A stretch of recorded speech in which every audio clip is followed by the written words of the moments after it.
Assalamualaikum warahmatullahi wabarakatuh. Perkenalkan, saya Nuryadi dari SMP Negeri 5 Sumber Manjing Wetan 1 Atap, calon guru penggerak Angkatan 7 Kabupaten Malang.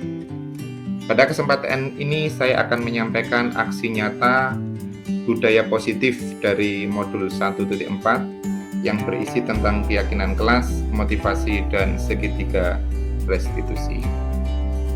Perkenalkan, beliau adalah Bapak Heri Prastio selaku fasilitator, Ibu Retno Trisningsih selaku pengajar praktek, dan Bapak Supriyadi selaku kepala sekolah di SMP Negeri 5 Sumber Manjing Wetan 1 Atap.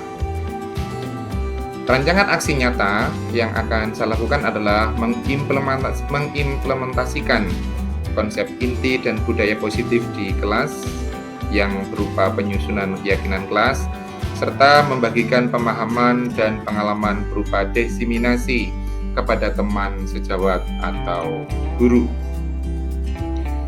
Tujuan aksi nyata di sini ada dua. Yang pertama adalah terciptanya peserta didik yang merdeka dan memegang disiplin diri yang kuat.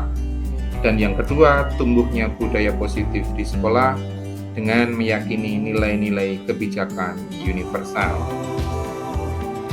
Tolak ukur dari kegiatan ini yang pertama adalah terbentuknya keyakinan kelas melalui kesepakatan kelas yang dilakukan wali kelas dan siswa. Dan yang kedua adalah siswa mampu menerapkan dan menjalankan keyakinan kelas yang telah dibuat. Langkah-langkah tindakan yang dilakukan yang pertama adalah menghadap Bapak Kepala Sekolah untuk menjelaskan pentingnya penanaman budaya positif dan keyakinan kelas di sekolah, serta meminta izin untuk mendiseminasikan bersama rekan guru. Yang kedua adalah mengumpulkan rekan guru untuk melakukan diseminasi pemahaman materi budaya positif yang berupa keyakinan kelas dan segitiga restitusi. Yang ketiga adalah berkoordinasi dan berkolaborasi dengan wali kelas untuk membuat keyakinan kelas di masing-masing kelas. Dan yang keempat adalah memantau, merefleksi, dan mengevaluasi keyakinan kelas yang telah dibuat. Dukungan yang dibutuhkan yang pertama dari Bapak Kepala Sekolah, rekan guru, serta murid agar tindakan yang telah disusun dapat dilakukan secara lancar dan menyeluruh. Yang kedua, sarana dan prasarana untuk menumbuhkan budaya positif di sekolah. Dan yang ketiga, orang tua dalam melakukan budaya positif di rumah. Ini adalah undangan diseminasi penyampaian keyakinan kelas dan segitiga restitusi yang dilaksanakan bersamaan dengan rapat dinas. Berikut ini merupakan kegiatan diseminasi di sekolah mengenai pemahaman dan pengalaman budaya positif. Terima kasih. Assalamualaikum warahmatullahi wabarakatuh. A'udzubillahi minasyaitonirrajim. Bismillahirrahmanirrahim. Alhamdulillahirabbil alamin wa bihi nasta'inu ala umuri dunya waddin. Wa sallallahu ala sayyidina Muhammad khatamin nabiyina wa alihi wa sahbihi ajmain. Wala haula wala quwata illa billahil alil azim. Al-ayah amma ba'du. Kepada Bapak Supriyadi selaku Kepala SMP Negeri 5 Sumber Manjing Wetan 1 Atap yang saya hormati, Bapak Ibu Guru SMP Negeri 5 Sumber Manjing Wetan 1 Atap yang saya hormati, pada kesempatan ini saya akan menyampaikan aksi nyata budaya positif dari modul 1.4 Pendidikan Calon Guru Penggerak Angkatan 7 Kabupaten Malang. Ini untuk lembaganya dari SMP Negeri 5 Sumber Manjing Wetan 1 Atap. Budaya positif. Budaya positif itu apa sih? Mungkin sekilas saja kita omong-omongan santai saja. Budaya positif di sekolah ialah nilai-nilai, keyakinan-keyakinan dan kebiasaan-kebiasaan di sekolah yang berpihak pada murid agar murid dapat berkembang menjadi pribadi yang kritis, penuh hormat dan bertanggung jawab. Jadi budaya positif itu budaya yang ada di sekolah, baik itu siswanya, baik itu gurunya, segala komponen yang ada di sekolah, ada kegiatan budaya yang bernilai positif sehingga menghasilkan mutu lulusan siswa yang diharapkan, karena semuanya berjalan sesuai dengan tupoksinya dan sesuai dengan kinerjanya. Bagaimana pendapat Anda? Ini saya mau tanya ke Bapak Ibu sekalian. Satu, hukuman dapat mendisiplinkan siswa. Sependapat enggak? Tidak. Hukuman dapat mendisiplinkan siswa, bisa enggak? Bisa. Nah, ada yang bisa, ada yang enggak. Sebentar. Hukuman positif seperti membaca, bersih-bersih sekolah dan sebagainya dapat meningkatkan disiplin siswa.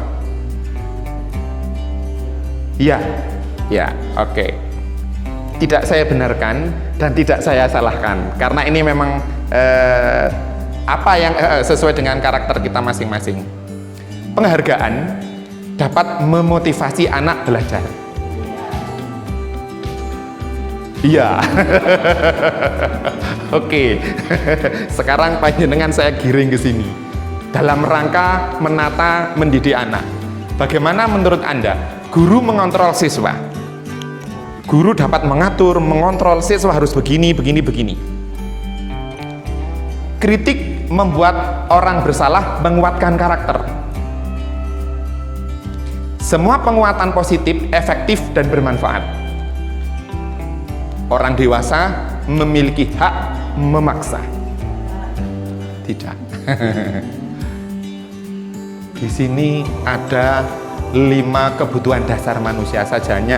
Sebetulnya manusia itu kebutuhan dasarnya ada 5, Bapak sekalian. Yang pertama, love and belonging. Manusia itu butuh cinta dan kasih sayang. Freedom. Manusia itu butuh kebebasan. Fun. Manusia itu butuh kesenangan. Power. Penguasaan. Survive. Bertahan hidup. Ini alami, kodrati yang diberikan oleh Yang Maha Kuasa, bahwa manusia itu mempunyai 5 kebutuhan dasar ini. Ini ada contoh kasus. Termasuk kebutuhan yang mana nih? Bimo, seorang anak TKB, selalu berlari keluar kelas menuju jalan raya di depan sekolahnya yang ramai dengan kendaraan. Tingkahnya membuat Bu Ani, gurunya, bingung dan seringkali lari mengejarnya. Ada beberapa kemungkinan jawaban yang diberikan Bimo. Kan penyebabnya anak lari ke jalan itu kan penyebabnya kan macam-macam. Setelah ditanya, jawaban Bimo begini: aku senang main kejar-kejaran dengan Bu Guru. Seru gitu. Kira-kira yang dibutuhkan Bimo itu apa? Kebutuhan dasarnya?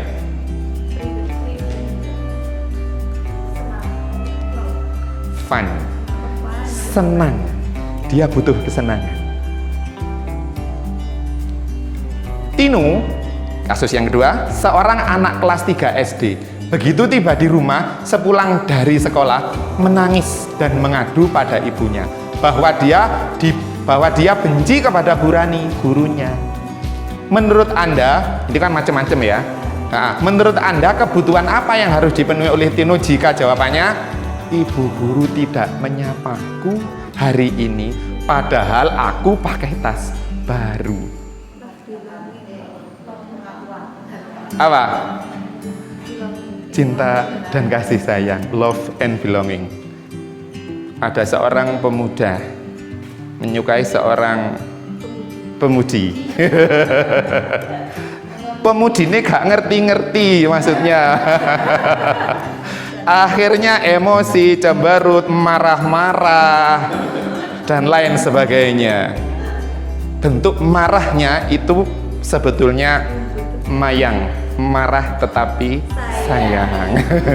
Karena memang kodrati manusia itu butuh cinta dan kasih sayang. Amin. Termasuk kebutuhan dasar yang mana? Wati seorang anak kelas 4 SD. Begitu tiba di rumah, sepulang dari sekolah, menangis dan mengadu pada ibunya bahwa dia benci pada Burani gurunya. Menurut Anda, kebutuhan apa yang berusaha dipenuhi oleh Wati jika jawabannya begini? Aku sebel, gambarku tidak rapi, malah Bu Guru menunjukin ke teman-temanku di depan kelas. Aku sebel. Tadi kan ada 5, cinta dan kasih sayang, kebebasan, fun, kesenangan, penguasaan. Aku sebel, gambarku tidak rapi, malah ibu guru menunjukin ke teman-temanku di depan kelasku. Jawabannya adalah penguasaan. Dia butuh penguasaan menggambar dalam hal ini. Termasuk kebutuhan dasar yang mana? Tahun ini Santi genap berusia 17 tahun. Ia senang sekali ketika ayahnya mulai mengerjakan cara menyetir mobil. Setiap akhir pekan ia berlatih nyetir. Ia terlihat senang sekali berlatih sampai akhirnya ia bisa menyetir mobil dengan baik dan lancar. Ketika ibu gurunya bertanya pada Santi apa yang membuat dia ingin bisa menyetir mobil, ketika jawaban Santi adalah seperti ini, kebutuhan apa yang ia inginkan dan dipenuhi. Aku senang pergi ke tempat yang aku suka. Sakarepku dah. Kasarannya begitu bahasa Jawanya. Apa? Jawabannya adalah kebebasan. Manusia juga ingin lek dikungkung saja nggak nyaman, butuh kebebasan pada saat-saat tertentu. Itulah 5 kebutuhan dasar manusia yang juga diperlukan oleh anak. Sekarang kita masuk ke berikutnya, yaitu teori kontrol. Di sini dicontohkan, Anda menggenggam sesuatu yang Anda yakini sangat berharga bagi masa depan Anda. Pada saat itu terdapat seseorang teman Anda yang terus merayu mencoba supaya Anda membuka genggaman tangan Anda dan melihat sesuatu yang Anda genggam.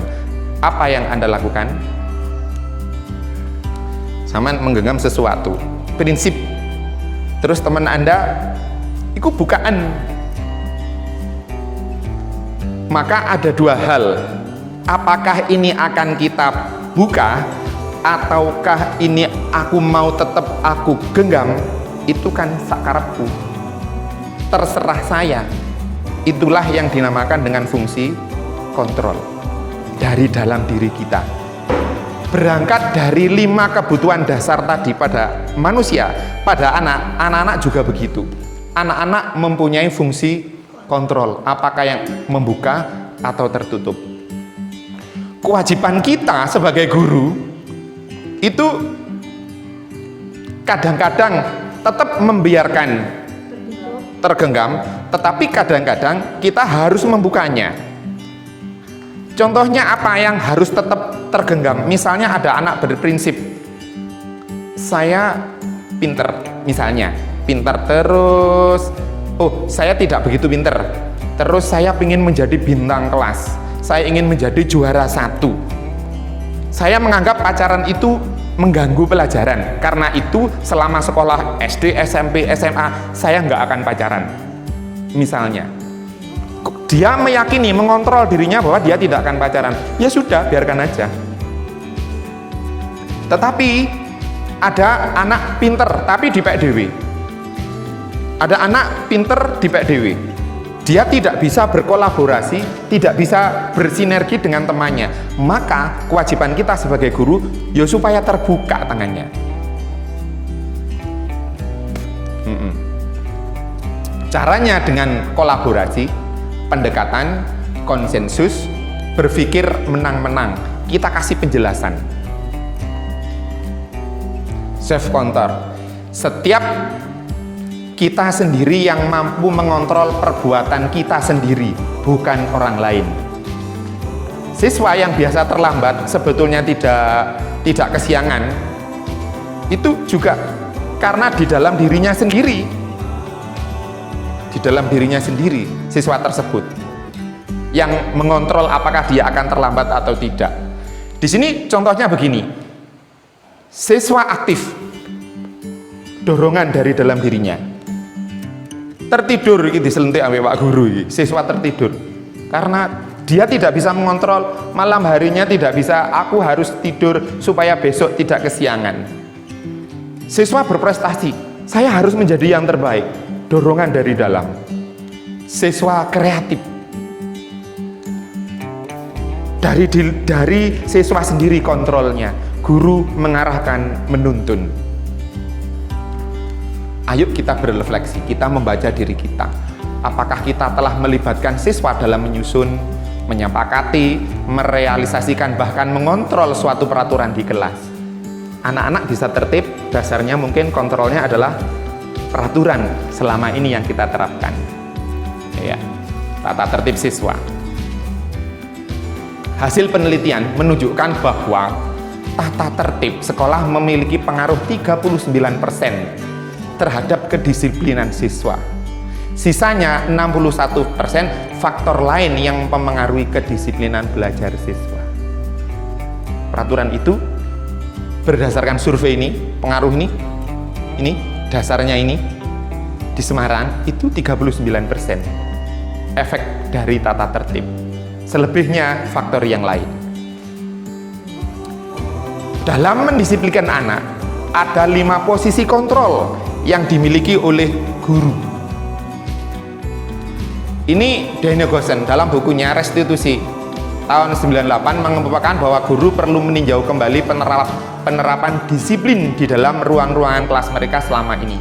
Apakah telah efektif, apakah berpusat, apakah memerdekakan dan memandirikan murid, bagaimana dan mengapa. Melalui serangkaian riset dan berdasarkan pada teori kontrol Dr. William Goosen berkesimpulan ada 5 posisi kontrol yang diterapkan oleh guru, orang tua ataupun atasan dalam melakukan kontrol. Ada 5. 1. Penghukum, menghukum.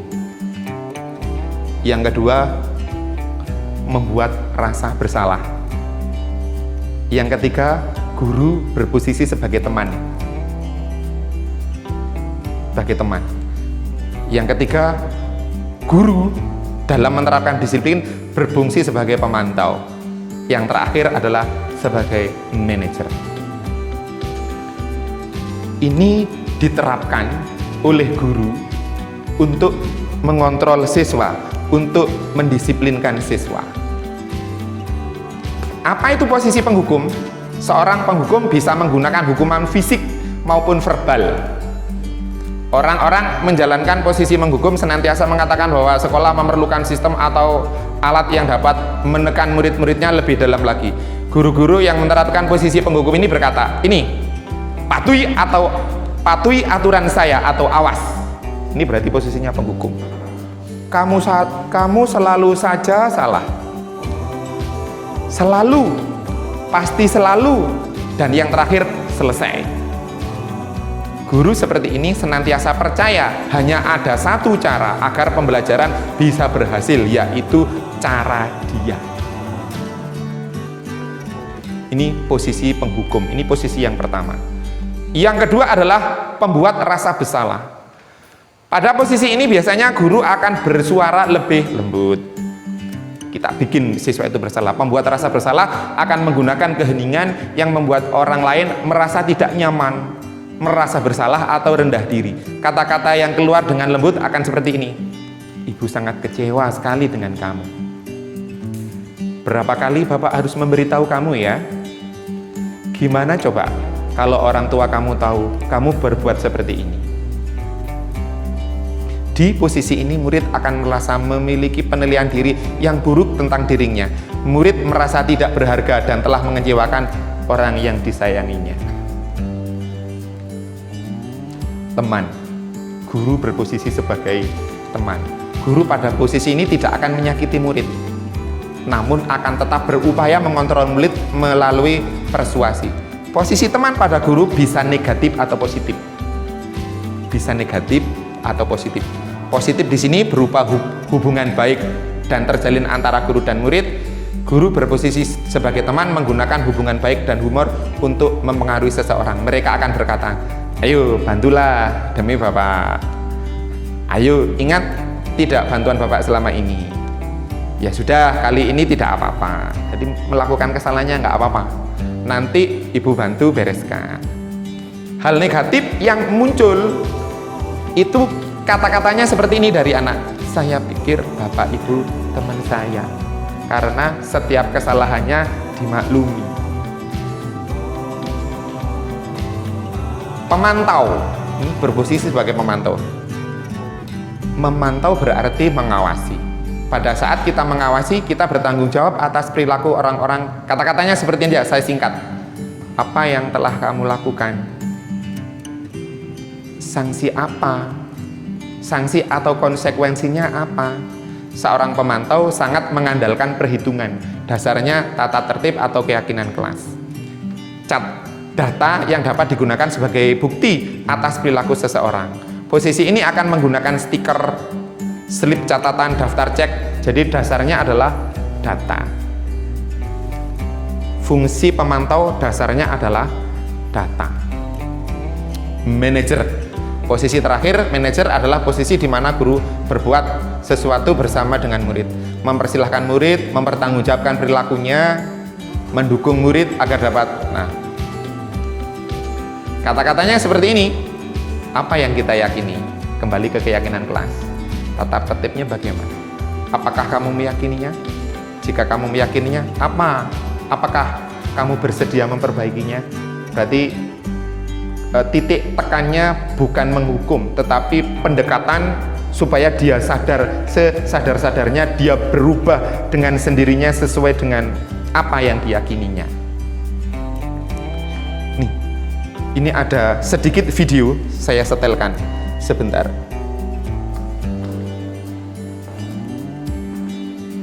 Silahkan gitu.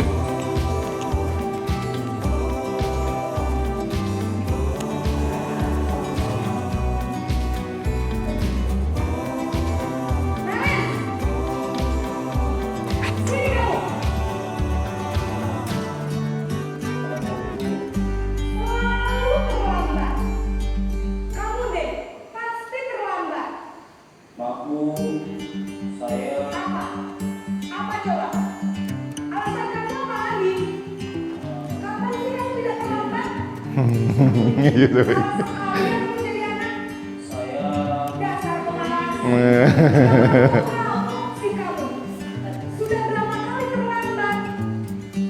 Sana, kamu keliling lapangan basket 2 kali. Kenapa saya harus ke lapangan basket, Bu? Kenapa? Kamu menolak ibu? Berani-beraninya jawab. Sudah terlambat, masih berani jawab pula. Sekarang keliling lapangan basket 5 kali sekalian. Biar kapok. Ditambahi sanksinya. Pergi sana ke lapangan basket.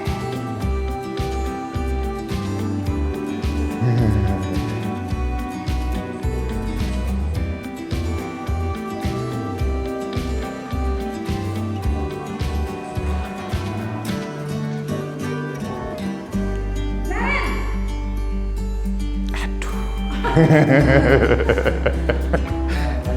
Itu kan posisinya di pintu gerbang itu. Naren. Kamu kenapa terlambat lagi, nak? Ya Tuhan, Naren. Kamu senang ya bikin ibu susah ya? Kalau kamu terlambat lagi, nanti ibu yang ditegur bapak kepala sekolah, nak. Disangka ibu tidak bisa membina kamu. Tuh, gimana ini? Maaf, Bu. Tuh, Gusti Naren. Terus, sekarang ibu harus tulis apa ya di buku absen? Ini kamu sudah sering terlambat loh. Ibu harus apa coba? Maaf, Bu. Maaf sekali. Pembuat rasa bersalah. Lain kali jangan bikin ibu susah lagi ya, nak ya. Ibu tidak akan kuat lagi kalau kamu begini terus. Bisa jantungan kalau ibu ditegur bapak kepala sekolah. Sana cepat kelas. Maaf ya, Bu. Maaf sekali. Posisi membuat rasa bersalah berbicara dengan nada tenang. Posisi teman.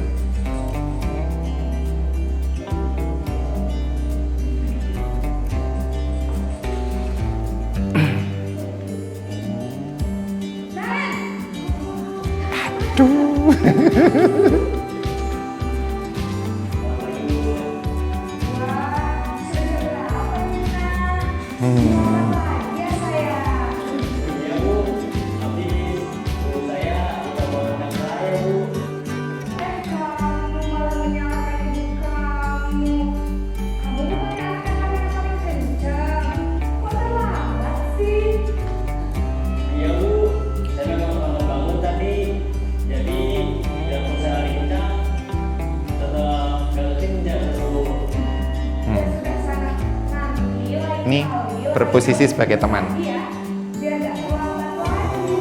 Bikin seneng ibu. Demi ibu. Bisa kan? Bisa, Bu. Sudah sekarang masuk kelas. Ibu beresin tulisan absen kamu. Nah, ini Kamu ini beresin absen. Berposisi sebagai teman. Sekarang pemantau.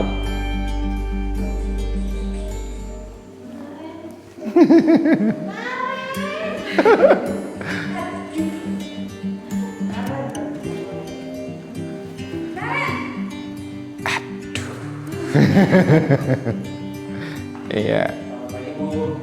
Naren, apa peraturan sekolah kita tentang jam berapa kita harus Nah. masuk sekolah? Pertanyaannya, peraturannya. Terus di sekolah jam 7, Bu. Iya. Iya betul, sekarang sudah jam 7.20. Naren sudah tahu konsekuensinya jika terlambat tadi. Paham, Bu. Saya harus tinggal kelas, pas jam istirahat selama 20 menit. Iya benar, konsekuensinya demikian. Jadi nanti jam 9.30 pas istirahat, kamu harus tinggal di kelas, kerjakan tugas tambahan untuk ketinggalan kamu, ya. Baik, Bu. Nah, itu posisi pemantau. Dan ini yang terakhir posisi manajer. Naren,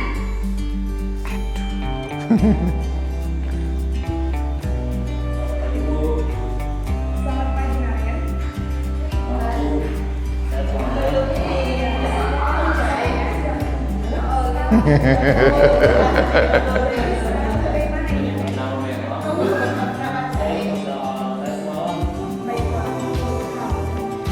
Di posisi manajer ini ada solusi.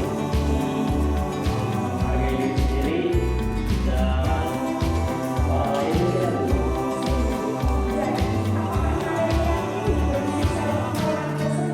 Iya, Bu. Saya meyakininya.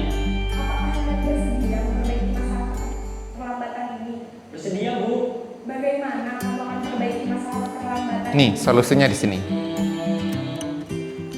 Saya akan coba untuk tidak lupa menyetel alarm saya, Bu. Diminta menyelesaikan masalahnya sendiri. Ada orang yang kira-kira bisa bantu mengingatkan tidak? Ada, Bu. Kakak saya, Kak Emma. Ada lagi selain Kak Emma? Selain Kak Emma, ada ibu saya. Baik, jadi yang mengingatkan Naren adalah Kak Emma dan Ibu Maria. Kira-kira akan mulai siap alarm kapan nih Naren? Setelah pulang sekolah, akan segera saya lakukan. Baik, jadi Naren akan setel alarm untuk bangun besok pagi dan akan diingatkan oleh kakak dan ibunda Naren ya. Ada lagi yang mungkin perlu dilakukan Naren agar tidak terlambat lagi. Tidak ada, Bu. Baik Naren, terima kasih untuk kerjasama kamu. Sekarang kamu boleh kembali ke kelas untuk belajar. Baik, Bu. Terima kasih. Oke, itulah 5 posisi kontrol yang diterapkan oleh guru dalam mengontrol siswanya.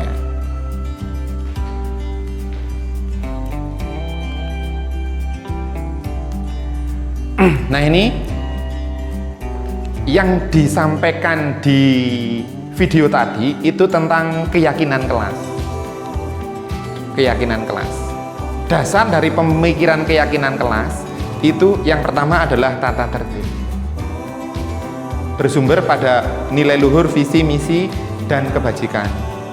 Kemudian kontrol teori, teori kontrol tadi. Kemudian penelitian. Tadi kan tata tertib sudah tidak usah saya jelaskan. Teori kontrol tadi sudah saya sampaikan. Hasil survei keberhasilan tata tertib hanya 39% dan keyakinan kelas inilah yang coba kita kembangkan. Sekarang kita masuk ke keyakinan kelas. Peraturan kelas sudah jelas, sebuah ketentuan yang dibuat supaya proses pembelajarannya di kelas dapat berlangsung dengan tertib dan lancar serta untuk mengatur perilaku para siswa dari hal-hal yang dapat mengganggu proses pembelajaran. Biasanya tata tertib ini yang membuat adalah guru, tidak melibatkan siswa. Keyakinan kelas, apa itu keyakinan kelas? sesuatu yang diyakini bersama dan berasal dari penyatuan pikiran untuk menjadi nilai-nilai kebaikan untuk diturunkan di kelas. Ini berangkat dari peraturan kelas, keyakinan kelas, menghasilkan lingkungan positif, hasil akhirnya menghasilkan budaya positif. Nah, sasarannya sebetulnya ini. Sasarannya sebetulnya ini. Ciri-ciri keyakinan kelas bersifat lebih abstrak daripada peraturan yang lebih rinci dan konkret. Keyakinan kelas berupa pernyataan-pernyataan universal. Pernyataan keyakinan kelas senantiasa dibuat dalam bentuk positif. Maksudnya positif itu misalnya dilarang merokok. Dilarang merokok itu pernyataan positif apa negatif? Negatif. Dilarang membuang sampah. Negatif. Kalau kata-katanya dilarang membuang sampah di kelas, berarti buanglah sampah di tempat sampah. Keyakinan kelas itu kata-katanya selalu positif. Semua warga kelas hendaknya ikut berkontribusi dalam pembuatan keyakinan kelas lewat kegiatan curah pendapat. Berarti keyakinan kelas itu disusun bersama, bukan disusun oleh guru saja, tapi dibuat bersama-sama. Bersedia meninjau kembali keyakinan kelas dari waktu ke waktu. Keyakinan kelasnya jika dirasa kurang pas, ya disempurnakan. Ini contoh keyakinan kelas yang saya ambil di internet. Dan saya telah membuat keyakinan kelas di kelas 7. Saya sudah bersama anak-anak membuat keyakinan kelas di kelas 7. Nah, ini prosesnya, sosial keyakinan kelas, memberikan pemahaman tentang pentingnya keyakinan kelas ini beberapa waktu yang lalu. Anak-anak saya minta untuk menulis di papan tulis. Keyakinan kelasannya itu untuk disepakati. Disusun bersama. Anak-anak ingin situasi yang bagaimana. Nah, itu. Dalam menyusun keyakinan kelas melibatkan dan menggali pemikiran dari siswa untuk disepakati bersama. Hasil diskusi penyusunan keyakinan kelas diketik kemudian dicetak. Ini hasilnya. Tepat waktu, boleh makan selain di kelas, tapi berarti di kelas tidak boleh makan pada waktu pembelajaran. Mengikuti pembelajaran dengan baik. Ada 7. Jadi tidak boleh terlalu banyak supaya hafal dan nanti ditempel di figura di kelas. Tuh. Nah, sekarang kita lanjut tentang keyakinan kelas. Kita lanjutkan ke materi berikutnya, yaitu tentang teori motivasi. Motivasi itu adalah dorongan. Orang melakukan sesuatu itu macam-macam motivasinya. Yang pertama, menghindari hukuman. Kalau misalnya ada sesuatu, kalau kata-katanya gini, tak bacakan sih. Ini adalah tingkat terendah dari motivasi perilaku manusia. Biasanya orang yang motivasi perilakunya untuk menghindari hukuman atau ketidaknyamanan akan bertanya, apa yang akan terjadi apabila saya tidak melakukannya? Itu berarti motivasi yang terendah. Sebenarnya mereka sedang menghindari permasalahan yang mungkin muncul dan berpengaruh pada mereka secara fisik, psikologis maupun tidak terpenuhinya kebutuhan mereka. Bila mereka tidak melakukan tindakan tersebut, motivasi ini bersifat eksternal. Jadi terakhir kapan, sanksinya apa, itu berarti ini termasuk motivasi yang terendah. Menghindari hukuman. Yang kedua adalah untuk mendapatkan imbalan atau penghargaan dari orang lain. Ini satu step di atasnya. Satu tingkat di atas motivasi yang pertama, di sini orang berperilaku untuk mendapatkan imbalan atau penghargaan dari orang lain. Orang dengan motivasi ini akan bertanya, apa yang akan saya dapatkan apabila saya melakukannya? Mereka melakukan sebuah tindakan untuk mendapatkan pujian dari orang lain yang menurut mereka penting dan mereka letakkan dalam dunia berkualitas mereka. Mereka juga melakukan sesuatu untuk mendapatkan hadiah, pengakuan, imbalan. Motivasi ini juga bersifat eksternal, dari luar. Yang ketiga adalah motivasi yang ketiga, untuk menjadi orang yang mereka inginkan dan menghargai diri sendiri dengan nilai-nilai yang mereka percaya. Ya, saya memang seperti ini, saya melakukan ini karena saya memang begini. Orang dengan motivasi ini akan bertanya, akan menjadi orang yang seperti apabila yang saya melakukannya. Mereka melakukan sesuatu karena nilai-nilai yang mereka yakini dan hargai.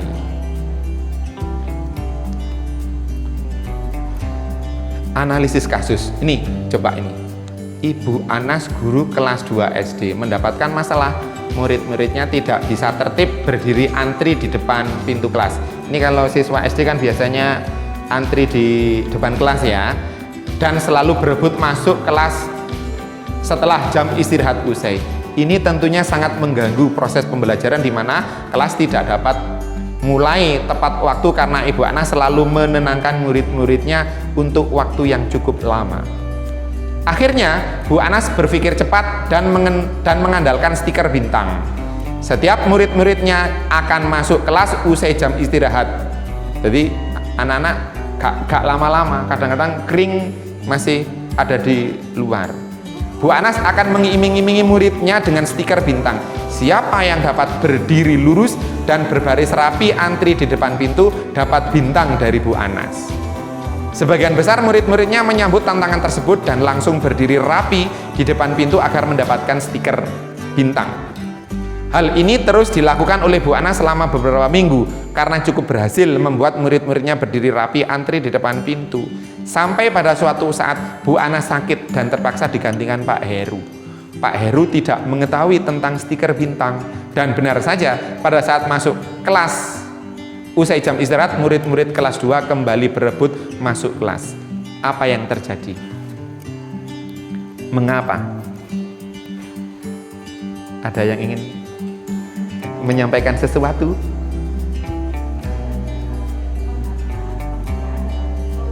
Stiker. Ya, jadi ini motivasinya adalah hadiah. Stiker bintang. Berdasarkan teori motivasi yang telah Anda pelajari pada pembelajaran sebelumnya, kira-kira motivasi apa murid-murid kelas 2 untuk bersedia berdiri antri sebelum masuk kelas? Ya, tadi stiker bintang. Adakah cara lain agar murid-murid kelas 2 bersedia antri di depan kelas tanpa diberi penghargaan stiker bintang? Keyakinan kelas. Ya. Ini perbedaan hukuman, konsekuensi, dan restitusi. Apa itu konsekuensi? Apa itu restitusi? Ini hukuman yang pertama. Hukuman bersifat tidak terencana atau tiba-tiba. Anak atau murid tidak tahu apa yang akan terjadi dan tidak dilibatkan. Hukuman bersifat satu arah dari pihak guru yang memberikan, dan murid hanya menerima suatu hukuman tanpa melalui suatu kesepakatan atau pengarahan dari pihak guru, baik sebelum atau sesudahnya. Hukuman yang diberikan bisa berupa fisik atau psikis. Murid atau anak disakiti oleh suatu perbuatan atau kata-kata. Jadi hukuman itu tidak terencana.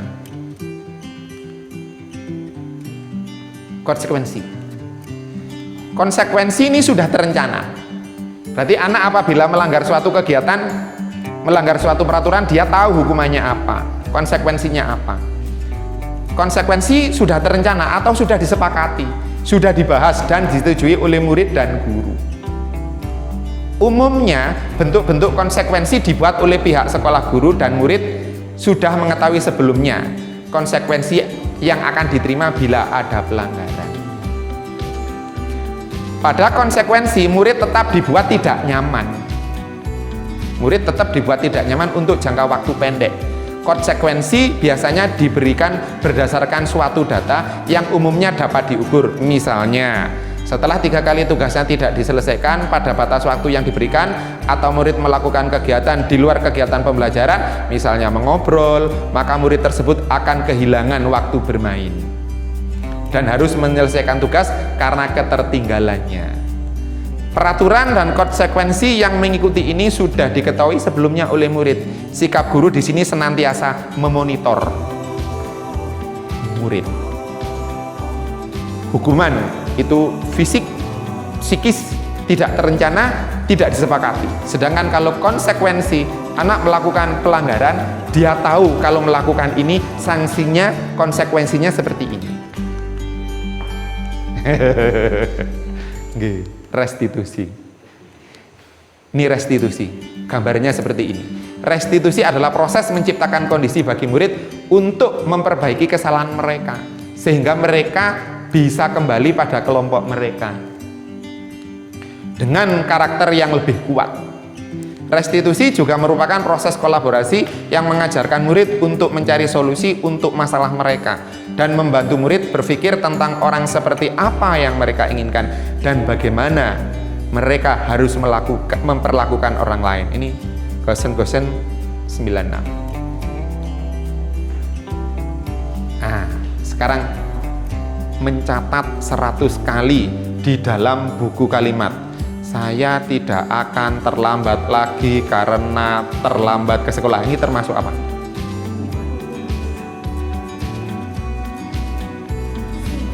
Sanksi. Lari mengelilingi lapangan basket 2 kali karena terlambat hadir. Termasuk mana ini? Hukuman. Fisik. Cirinya fisik. Ya, ini hukuman. Membersihkan coretan yang dibuatnya di meja tulis, termasuk mana?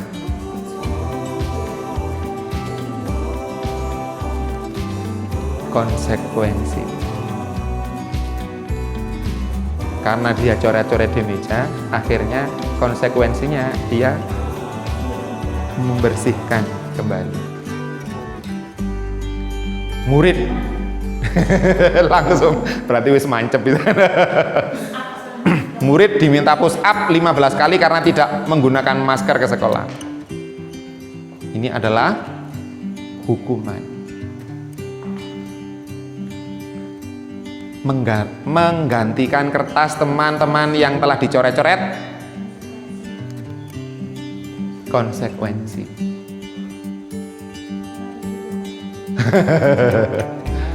Berjemur di lapangan basket pukul 12 siang karena mengobrol dengan teman, termasuk hukuman.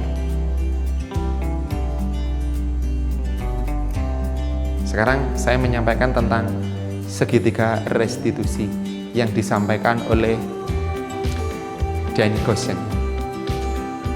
Bahasa Inggris, Bu Kiki. Moco iseriae. Restitusi merupakan langkah konkret untuk menumbuh kembangkan kedisiplinan siswa yang berakar dari motivasi intrinsik yang bertujuan untuk memfasilitasi para guru memposisikan sebagai seorang manajer. Manajer sekaligus mentor. Mentor itu yang tadi apa?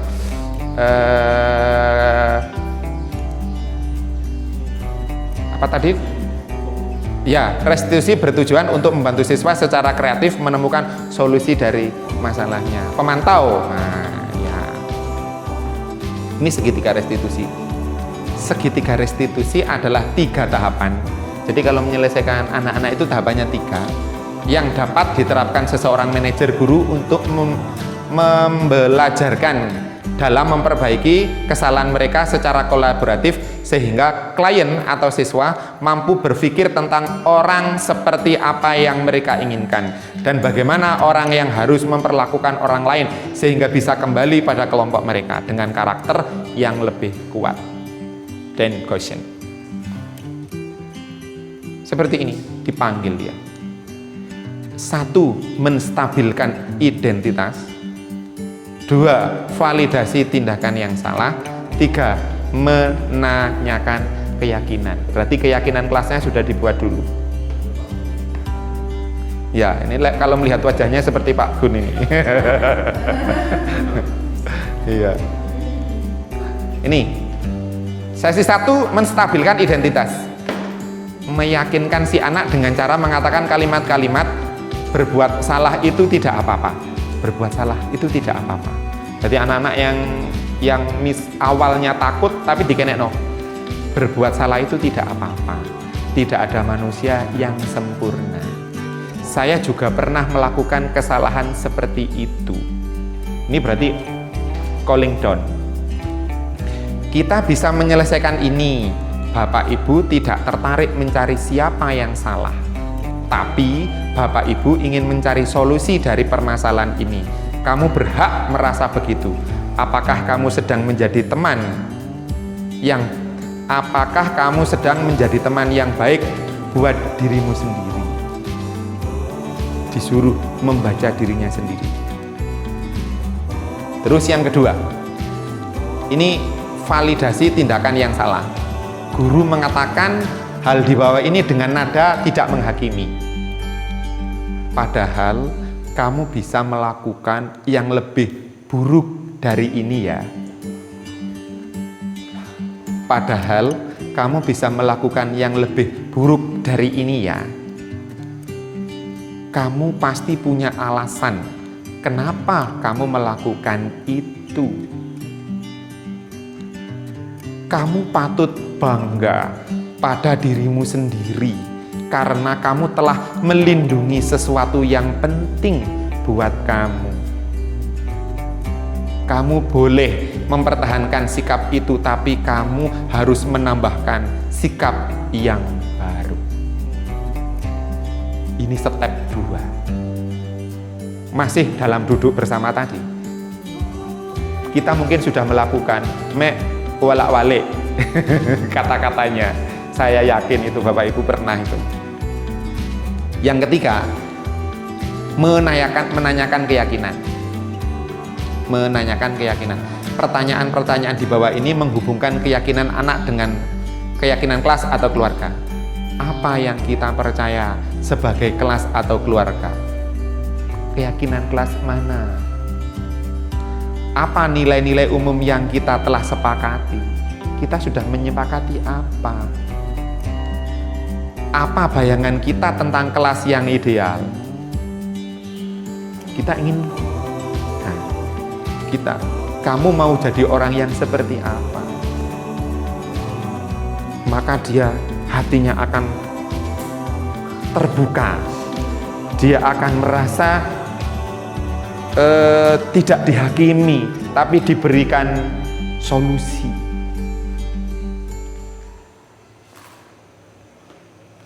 Ya, ini hukuman, ini konsekuensi, ini restitusi. Saya bandingkan ini identitas gagal, walaupun tidak sepenuhnya seperti itu. Hukuman, konsekuensi, restitusi. Hukuman itu sesuatu yang menyakitkan harus terjadi. Konsekuensi harus terjadi. Restitusi pilihan. Hukuman tidak nyaman untuk murid untuk jangka waktu panjang. Mungkin ada murid yang dendam kepada gurunya. Mungkin karena dihukum. Dia tidak merasa bersalah tapi dihukum. Walaupun sajane bersalah tapi dia tidak merasa bersalah. Kadang-kadang ada seperti itu.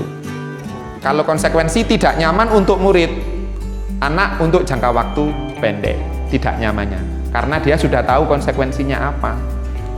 Menguatkan untuk murid anak dalam jangka waktu panjang.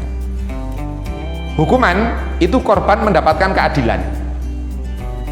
Kamu salah ya dihukum, mendapatkan keadilan.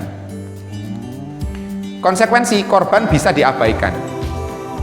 Restitusi korban mendapatkan ganti.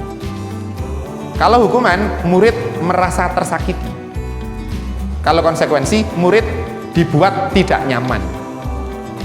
Restitusi, murid atau anak mendapatkan penguatan. Hukuman, perilaku pasif agresif meningkat. masih ingat itu sepedanya Pupur pada waktu itu bukan digembesi, ringnya sepeda motor itu dikendoni sehingga pada waktu jalan turun gak iso ngerem. Nah, tingkah laku siswa kita pada waktu dulu. Karena dia merasa dihukum, akhirnya pengen balas dendam. Tidak berani face to face melakukan di belakang. Nah, penguatan hanya bertahan dalam jangka waktu pendek. Kalau restitusi, masalah terpecahkan. Sistem tidak akan berjalan bila murid-murid tidak takut. Kalau hukuman, bene, misalnya begitu. Ya. Kalau konsekuensi memerlukan monitoring dan supervisi terus-menerus dari guru. Murid belajar tanggung jawab untuk perilakunya dari restitusi itu.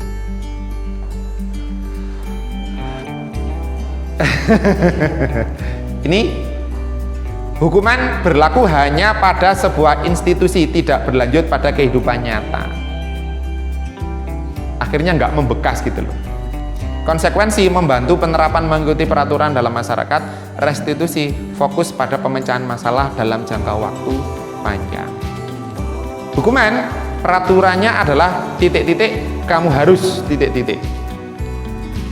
Kalau konsekuensi, apa peraturannya? Mampukah kamu melakukannya? Terima kasih. Restitusi, apa yang kamu yakini?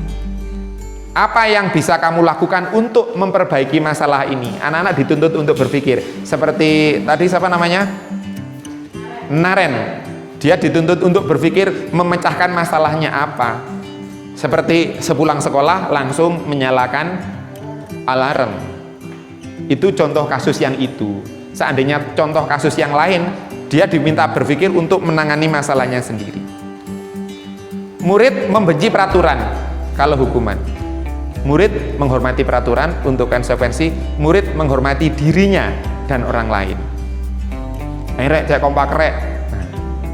Kompak. Nah, itu berarti demi kebersamaan. Negatif, netral, positif. Kalau hukuman, awas kalau dilakukan lagi ya, nanti awas kamu. Nah, lakukan apa yang saya katakan, konsekuensi.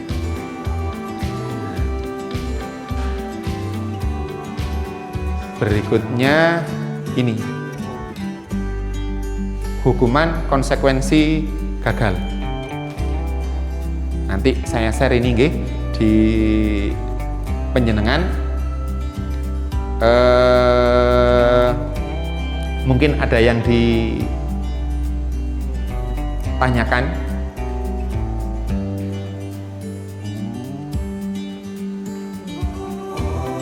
Ingin disampaikan? Monggo. Nggih, monggo Bu Fida.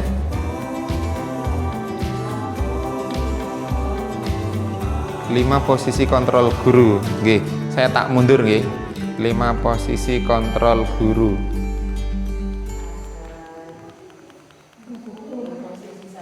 Iya. Pembuat rasa bersalah.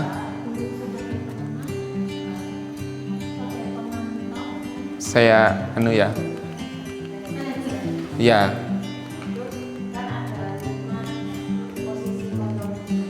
Nggih.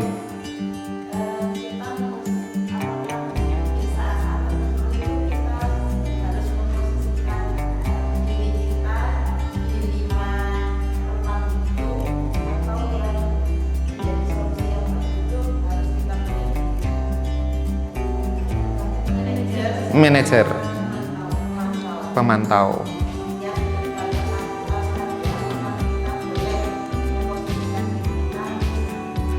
Dalam kondisi tertentu itu kan 5 posisi kontrol yang dilakukan oleh guru.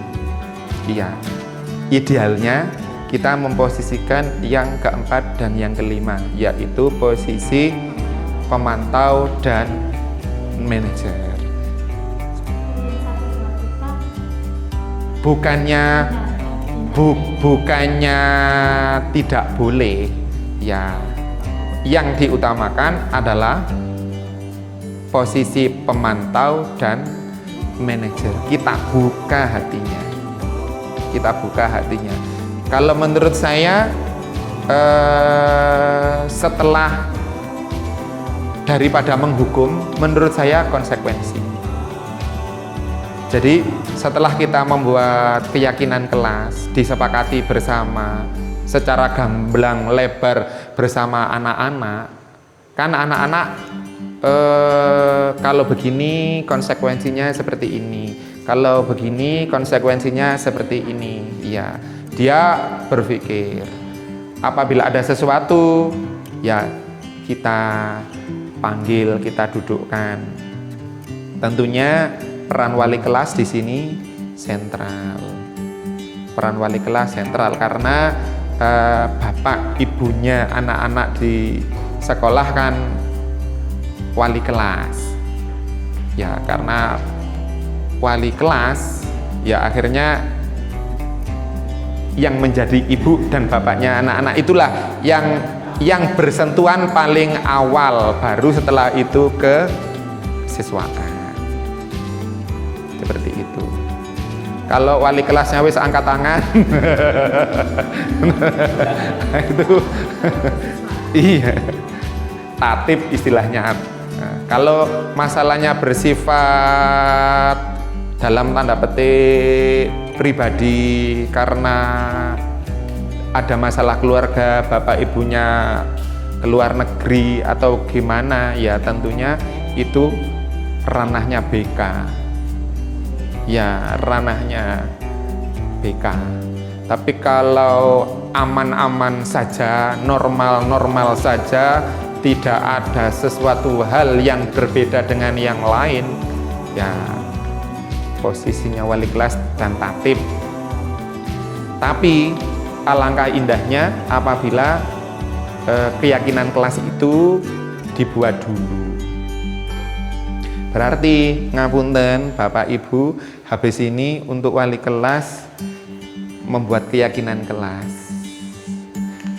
Untuk keyakinan yang saya buat Pak Gun, itu anak-anak sudah saya awali. Seandainya Pak Gun membuat keyakinan kelas lagi, tidak apa-apa. Karena keyakinan kelas itu tidak paten, tetapi bisa diangkat kembali dan disempurnakan.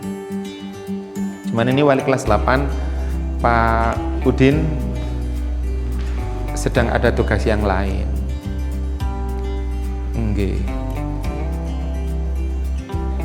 Nggih, monggo Bu Bidan.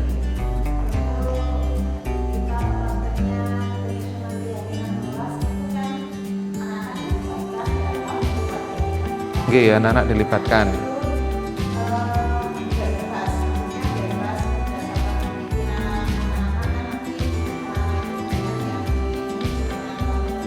Iya. Nggih.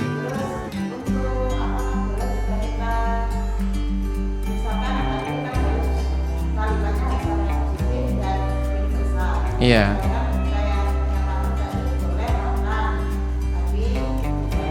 Boleh makan di kantin. Iya.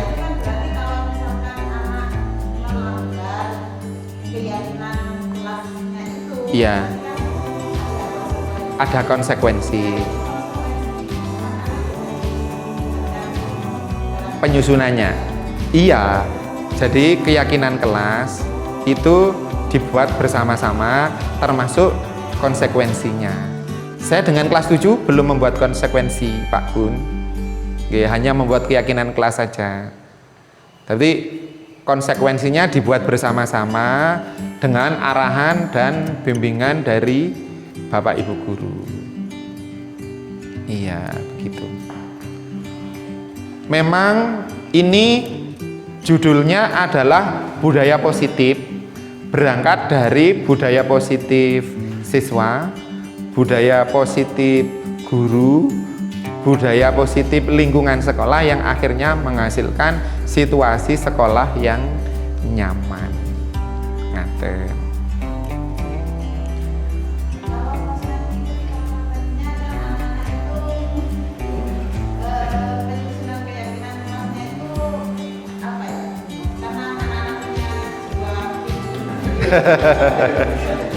yang ingin kedapatan pas waktu penyusunan nanti yang keluar yang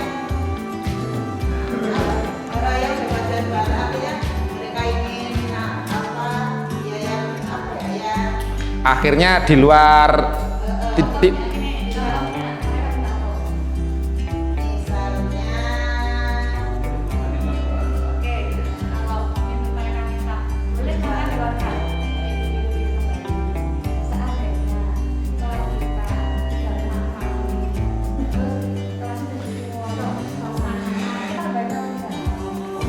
Jadi anak-anak dilibatkan itu bukan kok sebagai penentu. Penentunya masih di Bapak Ibu Guru untuk mengarahkan dan menuntun. Iya, bukan kok Bapak Ibu Guru tidak boleh mengidekan, boleh.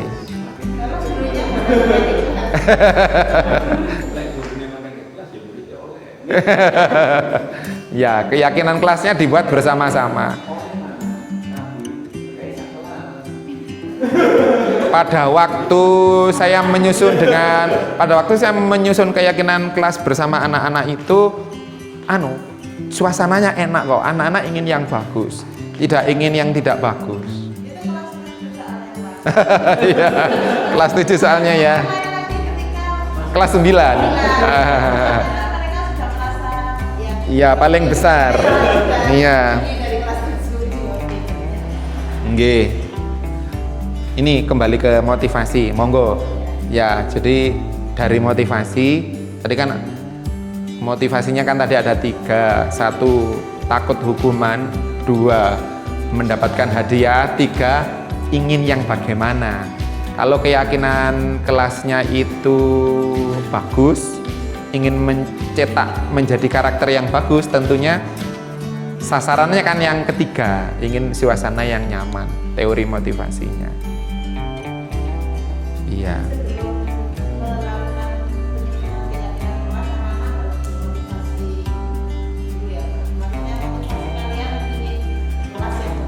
Iya, ingin kelas yang bagaimana.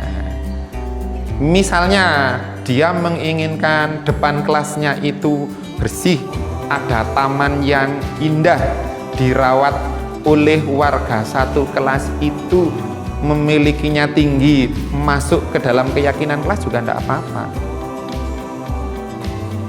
Tidak apa-apa.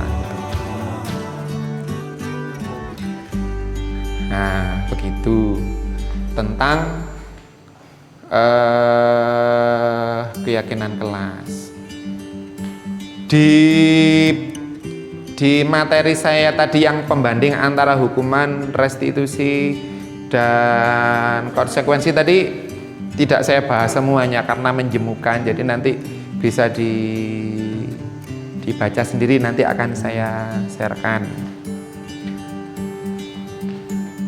Bu Vida cukup? Dari Bapak Ibu Guru yang lain? Ada yang ingin dikuatkan atau disempurnakan atau ingin ditanyakan? Monggo.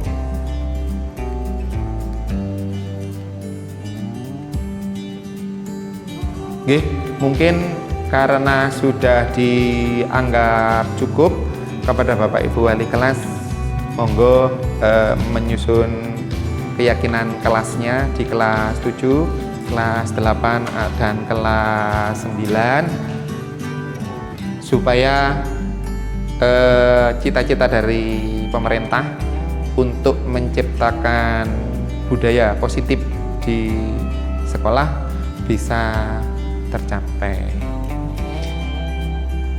Saya anggap sudah cukup. Saya akhiri. Wabillahi taufik wal hidayah. Wabiridho wal inayah. Wassalamualaikum warahmatullahi wabarakatuh.